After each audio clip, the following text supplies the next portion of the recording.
So I'm going to assume you clicked on this video because you actually want to change, and I'm here to help you. I'm going to be as straightforward as possible, and I'm going to lay it out as it is. You have somewhere that you want to go. You wouldn't be here, you wouldn't be subscribed to my channel if you didn't. You have some sort of goal, you have some sort of dream. Good, okay? Some of you may not know what you want to do, but you know you want to be better. And what I'm going to teach today is I'm going to talk about the path of least resistance, okay? Because this is life, right? Or this is how a lot of people live their life, okay? This is time, okay? Well, let's just say this is the distance between you and the goal. And for demonstration purposes, we're going to say that this is a straight line. You're here, and your dream is to get here. This is the target, okay? Now, I don't know about you, right? I am someone who believes in doing things in the most efficient way possible, or I just don't like wasting time. I'm not a time waster, okay? I believe in speed, I believe in efficiency, especially when it comes to goals and desires and things that you want to achieve, okay? A lot of people have a dream, you ask them about the dream 6 months later, and they're like, oh, I'm still thinking about it. Bro, in 2 or 3 weeks, you could have been up and running, right? But that's not what this video is about. You know that you want to get here, and you know the type of person that you need to be to get here. I say this because you look at people who have done what you want to achieve, and I know you're smart. So I know you can see the patterns. You can see that they're very disciplined. You can see that they're focused. You can see that they're locked in. You can assess their habits. You can see that they have less weight than you, okay? Now this is what I want to talk about in this video. I'm going to call this the dead weight theory. And in fact, I'm going to write this on the board. This is Eternos Bryson's dead weight theory. I actually quite like my handwriting. Let me know if I'm a bit vain for that. So this is the dead weight theory, right? This is you, your current state, you've grown up, and da-da-da-da-da. What you have on you is you have these weights and you have these chains. Now, I'm being real, right? As I upload more videos, I'm going to speak more freely with you guys, and you guys are going to begin to understand how I think, okay? As a black man, slavery was abolished in the 1800s. So I don't see any reason as to why I should have any chains or baggage or whatever on me, especially not as I'm walking around day to day. It makes no sense. The difference is, the chains are no longer physical. Now, the chains are mental, and the chains are actually environmental. Mental and environmental. Mental is in, they have to do with your thought process. I have to work twice as hard, this and that, cool, whatever. Specifically, these weights and the biggest weights are environmental, and they have to do with where you grew up, and they have to do with the people that are around you. This video is about the people that you surround yourself with, and the environment that you live in, or the place, the city, or whatever that you live in.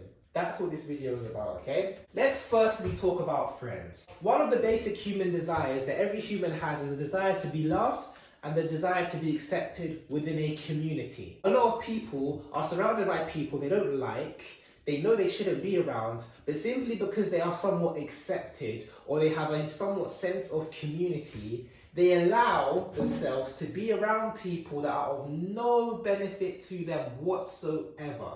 And I would strongly recommend that if this is you, you stop this, because I have been in this position and this is horrible. But here's what I say. I see groups of friends and I can discern whether good will come from them or bad will come from them. And you know how I tell? Well, I look at them and I hear them speak and I understand, okay, cool. This is a group with focus, this is a group without focus. You look at groups like the Sidemen or AMP or whatever. You have groups of focus who have a goal in common that all work towards whatever they need to work towards to get there, and they do it. And then you have gangs who are groups of people who have no real purpose other than, I'm gonna leave that one there. The point I'm making is, I want you to look at the people who you spend most of your time with, your inner circle, and I want you to assess something. I actually want you to think, cool, number one, are any of these people headed in the same direction as me? If they're not headed in the same direction as you, you need to cut them off. Number two, are these people, do these people actually love me and care about me?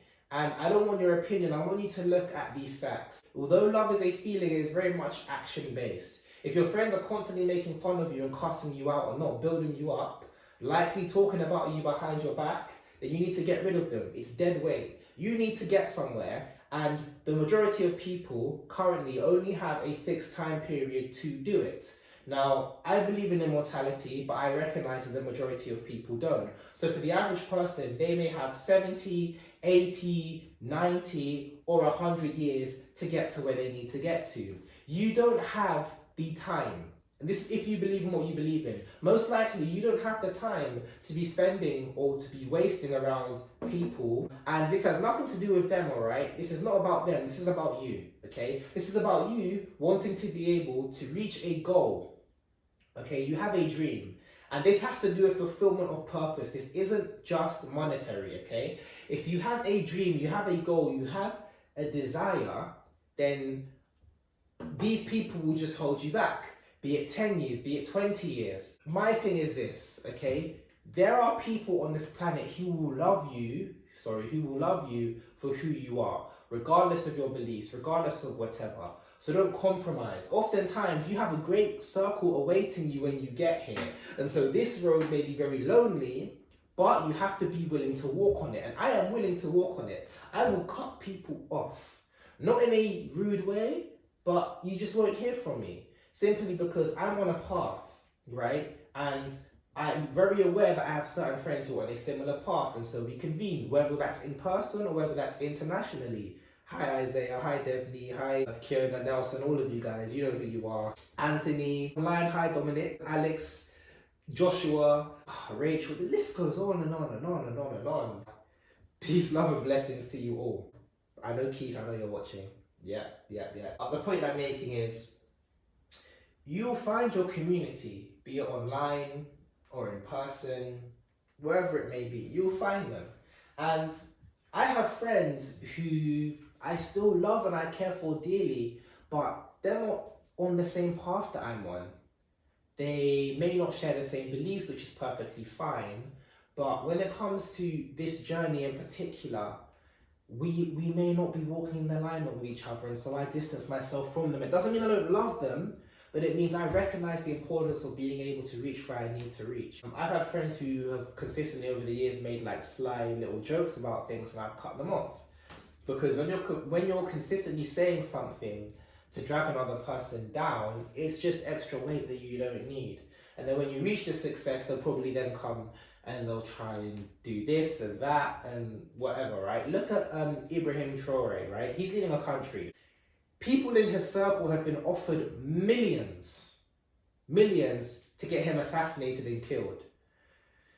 Do you really think he doesn't trust every single person in his circle? Do you think there's a single person in his immediate circle that in his mind, when he thinks about them, he thinks, oh, maybe they've got my back? No. He surrounded himself with people who he knows through life or death, no matter what happens, these people have my back.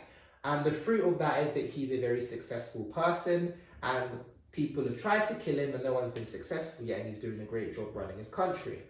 You need to see yourself as having the same level of importance as a president of the country. That's how serious you need to be about your goals. Because if you're not serious about your goals won't be serious about you. The world won't shape itself to fit your desire. So the point I'm making is very simple, right? Get rid of the friends. Sometimes you have to get rid of the family. Now, I'm not saying you drop love for these people, but these are things that hold you back. You've got some beliefs, and we have the environment. Now, the environment is a big one. The environment you're in actually carries an energetic signature, and you relate to it within your anatomy, right? When you're used to being in an area, and I started feeling this a few years ago, I would travel from area to area, and each area feels a bit different.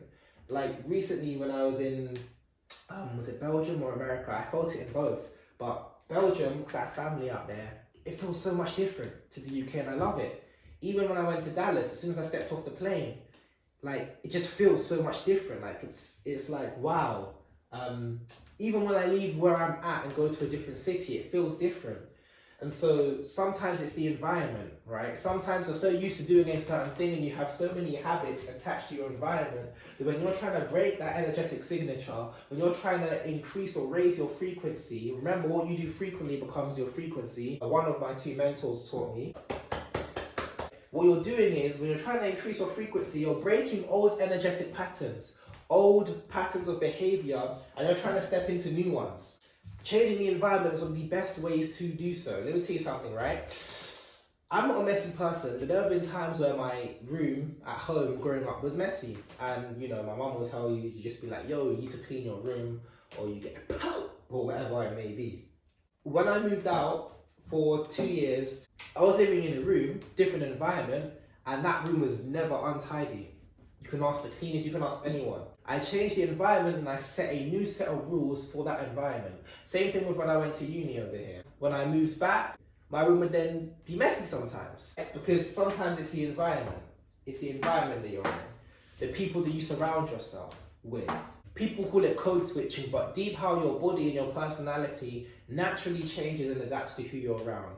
So if you surround yourself consistently with the right type of people, with the bosses, with the executives, the people who you want to be like, be it spiritual people, be it business people, if you're around teachers and the right teachers, if you're around people who are wise or have a lot of knowledge, be it with them, right? Imagine the effect that that has on you collectively. It's crazy. And I could even go on and start to talk about the energy field around human beings. But as I said, I want this to be quite short and succinct. This is the dead weight theory. It's very simple. You are trying to run here, or you should be trying to run here with as much efficiency as possible. So you need to cut off all of the dead weight.